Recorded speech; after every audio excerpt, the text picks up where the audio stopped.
School is really good at teaching you how to be a good employee. But here's the thing. What if it never actually taught you how to build wealth?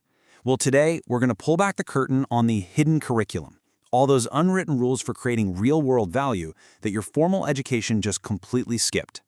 And this quote, wow, it just hits the nail on the head, doesn't it? For more than 10 years, we're conditioned to respond to a bell, to meet deadlines, to follow a rigid structure. But the actual skills for building real wealth and influence? Yeah, those were conveniently left off the syllabus. So the first thing we really have to get our heads around is that the map school gave us is, well, it's just outdated. It was designed for a totally different world, and its main goal was to teach you one thing and one thing only: how to be a good employee. I mean, think about how the whole system works, right? You put in 1 hour of homework, you get 1 hour's worth of credit. It's a very direct one-to-one exchange.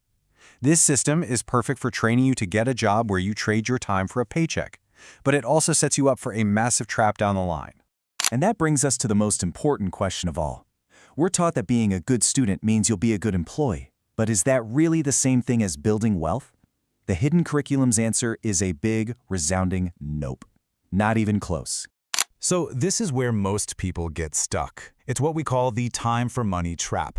And in today's economy, directly trading your precious time for a paycheck is, by far, the least efficient way to get ahead. The problem is, it's the only model school ever really shows you. And this comparison just lays it all out perfectly. On the left, you've got the school path. It's linear, input equals output. Your value is literally capped by the number of hours you can physically work. But then look at the wealth path. It introduces a multiplier, something called leverage. And suddenly, your value is disconnected from your time. It can scale a lot. Okay, so this brings us to probably the most important lesson from this entire hidden curriculum, understanding the incredible power of leverage.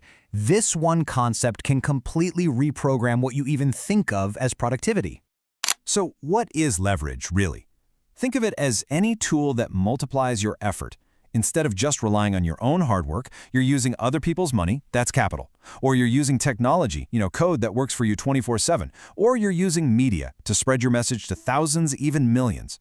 It's all about working smarter, not just harder. Let's make this super concrete with an example. Imagine a brilliant math teacher. They get a job at a school, right? They can only teach the number of students that can physically fit inside their classroom. Their impact has a physical limit. Let's just say it's 30 students at a time. Now, that is an incredibly noble and important profession, but by trading their time directly for a salary, their value is capped. There is a hard physical ceiling on how many people they can reach in a single day. But now, imagine that same teacher decides to use a little leverage. They take all their amazing knowledge and create a digital course, or maybe a series of YouTube videos. All of a sudden, they've built a system that works for them, teaching thousands upon thousands of people, even while they're fast asleep. From 30 to 30,000, or even more. Let that sink in. That is the power of scaling your time. By using the leverage of technology and media, their impact has been multiplied by 1,000 times, and guess what? Their income potential has too. All right, so the second big part of this hidden curriculum is about something that school actively punishes you for: working with others. In school, it's called cheating. In the real world, well, it's how basically everything important gets done. And this is the crazy part, right?